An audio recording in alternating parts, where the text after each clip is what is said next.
సంగారెడ్డి జిల్లా పుల్లక్కల్ మండలం ఇటిక్యాల ఎంఎస్ బిస్లరీ పరిశ్రమ ముందు మహిళా ఉద్యోగులు ఆందోళన చేపట్టారు. పరిశ్రమలో పనిచేస్తున్న ముగ్గురు సూపర్వైజర్లు మహిళా ఉద్యోగుల పట్ల అసభ్యంగా ప్రవర్తిస్తున్నారని, వారిని తక్షణమే విధుల నుంచి తొలగించాలని మహిళలు డిమాండ్ చేశారు. డ్యూటీ సమయంలో మహిళా కార్మికులపై సూపర్వైజర్ దురుసుగా ప్రవర్తిస్తూ లైంగికంగా వేధిస్తూ అసభ్య పదజాలంతో దూషిస్తున్నాడంటూ ఎంఎస్ లిక్కర్ కంపెనీ ముందు మహిళా కార్మికులు నిరసన వ్యక్తం చేస్తూ ధర్నా నిర్వహించారు. కంపెనీ సూపర్వైజర్ తోపి రవి తమతో అసభ్య పదజాలంతో దూషిస్తున్నాడని మహిళా కార్మికులు ఆరోపించారు.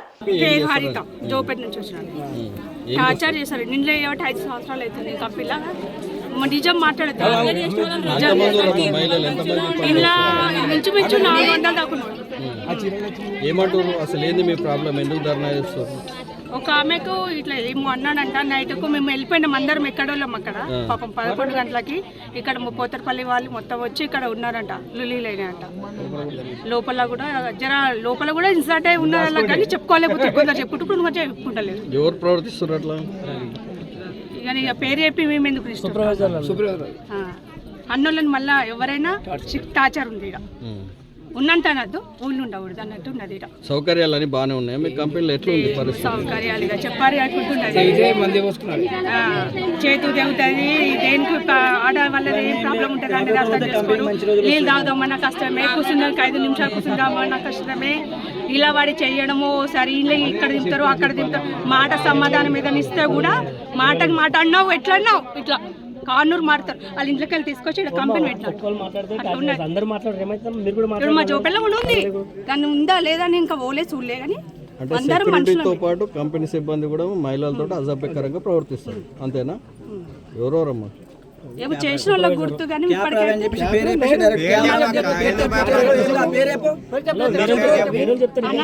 మేము విన్నాం. కానీ నేనైతే ఈ విషయాన్ని కంపెనీ యాజమాన్యం దృష్టికి తీసుకెళ్లే ప్రయత్నం చేస్తే తమను టార్గెట్ చేసే విధంగా ప్రవర్తిస్తున్నాడని మహిళా కార్మికులు తెలిపారు. నిన్న రాత్రి సమయంలో విధులు నిర్వహిస్తున్న మహిళతో సూపర్వైజర్ తోపి రవి అసభ్య పదజాలంతో మాట్లాడడంతో బాధిత మహిళ కుటుంబ సభ్యులకు తెలియజేసింది. దీంతో కంపెనీ వద్ద కొంత ఆందోళన నెలకొంది. ఈ రోజు ఉదయం నుండి మహిళా కార్మికులు కంపెనీ ముందు నిరసన వ్యక్తం చేస్తూ సూపర్వైజర్ తోపి రవిపై కంపెనీ యాజమాన్యం చర్యలు తీసుకోవాలని, అతనిని విధుల నుంచి శాశ్వతంగా సస్పెండ్ చేయాలని డిమాండ్ చేశారు. లిమిటెడ్ కంపెనీ ఇక్కడ గత 6-7 సంవత్సరాల నుంచి ఇక్కడ కంపెనీ కొనసాగుతుంది. ఈ కంపెనీలో దాదాపు పురుషులు మహిళలు కలిపి 300 పైచిలకు మంది ఇక్కడ కంపెనీలో పనిచేస్తున్నారు. అంటే దాదాపు 200 మంది దాకా ఇక్కడ మహిళలు పనిచేసే పరిస్థితుంది. ఈ కంపెనీలో అనేక సంవత్సరాల నుంచి ఈరోజు మహిళల పట్ల అనేక రకాలుగా వివక్ష దాడులు కొనసాగుతున్నాయి. గతంలో అనేక సార్లు మేనేజ్మెంట్కి మనం హెచ్చరించినా కానీ మేనేజ్మెంట్ ఏమాత్రం పట్టించుకోవడం లేదు. ఇక్కడున్న కాంట్రాక్టు సూపర్వైజర్ రవి అనే వ్యక్తి రోజు మహిళల పట్ల ఇష్టపూర్వకంగా వివరించపరుస్తున్నది. అసలు మాట్లాడే లాంగ్వేజ్లో కూడా అనేక రకాలుగా ఈరోజు లోపాలు ఇక్కడ కనిపిస్తున్నాయి. అనేక రకాలుగా ఈరోజు రవి మీద కాంప్లైంట్ చేసినప్పటికీ రవిని ఏమాత్రం మేనేజ్మెంట్ ఎన్కేసుకోవచ్చు తప్ప ఇక్కడ మహిళల పట్ల కనీసం అలా వివరించే పరిస్థితి లేదు. అందుకే తక్షణమే డిమాండ్ చేస్తున్నాము కార్మికుల పట్ల. ఈరోజు తక్షణమే మహిళల పట్ల ఎవరైతే వ్యతిరేకంగా మాట్లాడిండ్రో, మహిళలను కించపరిచే విధంగా మాట్లాడిండో ఆ రవిని, ఆ ముగ్గురు సూపర్వైజర్ను తక్షణమే కంపెనీ తొలగించాలి. ఈరోజు ఇక్కడ మహిళలకు రక్షణ కల్పించాలి. అనేక రకాల ఈరోజు కార్మిక చట్టాలు, మహిళలకు రక్షణగా కార్మిక చట్టాలు ఉన్నాయి. కానీ కంపెనీలో అనేక రకాల కార్మికులు ఈరోజు పనిచేస్తున్న వాళ్ళకి ఏమాత్రం రక్షణ కల్పించడం లేదు. ఈ కంపెనీ అనేక సౌకర్యాలు లేదు. కాబట్టి ఇక్కడ మహిళలను ఎవరైతే ఇబ్బంది పెడుతున్నారో వాళ్ళ ముగ్గురిని తక్షణమే కంపెనీ సస్పెండ్ చేయాలని మేము డిమాండ్ చేస్తున్నాం. ఇక కాంట్రాక్టర్ శ్రీనివాస్ మహిళా కార్మికులను లెక్క చేయకుండా సూపర్వైజర్ తోపి రవి పట్ల సానుకూలంగా మాట్లాడడంతో మహిళా కార్మికులు విధులను బహిష్కరించి కంపెనీ నుండి బయటికి వచ్చారు. అనంతరం మహిళలంతా కలిసి కంపెనీ నుండి బయటికి వచ్చి సూపర్వైజర్ తోపి రవిపై ఫిర్యాదు చేసేందుకు పుల్లక్కల్ పోలీస్ స్టేషన్ కు తరలి వెళ్లారు. తోపి రవి వల్ల తమకు ప్రమాదం ఉందని, విధుల నుంచి తోపి రవిని సస్పెండ్ చేసి అతనిపై చర్యలు తీసుకోవాలని మహిళా కార్మికులంతా కలిసి పుల్లక్కల్ ఎస్ఐ విశ్వంజన్ కు ఫిర్యాదు చేశారు. ఇలా మహిళల పట్ల అసభ్యంగా ప్రవర్తిస్తున్న వారిపై తక్షణమే పోలీసులు కేసులు నమోదు చేసి చర్యలు తీసుకోవాలని ఆందోళన సిపిఎం కన్వీనర్ విద్యాసాగర్ డిమాండ్ చేశారు.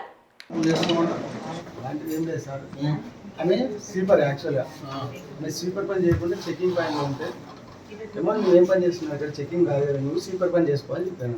వల్గర్గా ఎందుకు మాట్లాడుతున్నావు? మహిళలతో ఆమె ఒక్కదాంతో కాదు, ప్రతి మహిళకు కూడా అట్లనే మీరు వల్గర్గా మాట్లాడుతారు. అక్కడ ఎంతమంది మహిళలు ధర్నా చేస్తారో వాళ్ళందరూ చెప్తారు మీ పైన.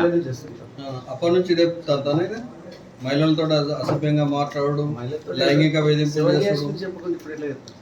ఎందుకు ఇప్పటికి 3-4 అంటే ఇంతకు ముందు కూడా అయిందంట కానీ మీరు టార్గెట్ చేయడం వల్ల బయటికి రాలేదు. 3-4 సార్లు కంప్లైంట్ చేసిరట కదా. మీకు ఎదురు మాట్లాడితే మీరు డ్యూటీ తీసేసి వెళ్ళగొడుతురట కదా. ఆయన్ని కూడా చేస్తారు, అందరు చూస్తే తీసేస్తాం. అలా ఏం పేరు అనేది ఏం చేస్తాను నువ్వు? Supervisor, contract supervisor. Contract supervisor. Labour. మీ పేరు శాంతమని. ఆమె మళ్ళీ ఇప్పుడు పోలీస్ కంప్లైంట్ కూడా చేసారు నేను. రాబోయే పోయే గిట అంటున్నారంట కదా, ఎవరిని దెంగే గిట అంట కదా. ఇలాంటి బాటలు ఎవరైనా అంటే వాళ్ళు అన్నది వాళ్ళు ఎందుకంటారు, వాళ్ళు సృష్టించేదే చెప్పారు కదా మీ మీద. ఆఫీస్ రూమ్ లో ఎందుకు దాచుకున్నావు? బయటకు వచ్చి చెప్పొచ్చు కదా. చెప్తే ఎందుకు బయటకు వస్తలేవు? ఆఫీస్ రూమ్ లో ఎందుకు దాచుకున్నాను? బయటకి ఎందుకు వస్తలేవు? వాళ్ళ దగ్గరికి లేబర్ ముందుకు వచ్చి చెప్పొచ్చు కదా, నేను అనలేదమ్మా. రాత్రి చెప్పామని లేదని మళ్ళీ ఇప్పుడు మళ్ళీ సరే ఇప్పుడు అట్లా కాదు మీకు. నీ ఒక్కరి మీద ఆరోపణ ఎందుకు చేస్తారు? మిగతా సూపర్వైజర్ల పేర్లు ఎందుకు చెప్తలేరు వాళ్ళు? నేను చెప్తున్నాను కాబట్టి, పని చెప్పాను కాబట్టి చెప్పాను. అంతే తప్పదని దాంట్లో ఏం లేదు. వాళ్ళు పని చేయడానికి వస్తారు, ఇంకా పని చెప్పుడు ఏమంటే వాళ్ళు పని చేయడానికి వస్తారు, వేరే పనికి ఏదో రారు కదా. నేనేం చెప్పాను సార్, వాళ్ళు సీపర్ పని, చెకింగ్ లేం పని అని చెప్పిన, సీసీ ప్లేమ్ పని ఆమె కానీ అదే చెప్పాను నేను. ఇక్కడ దెంగే ఉన్నాడు కదా. నేను ఆ మాట ఎందుకంటే 10-15 మంది ఉంటారు కదా, వాళ్ళ కొరకు చెప్పారు కదా.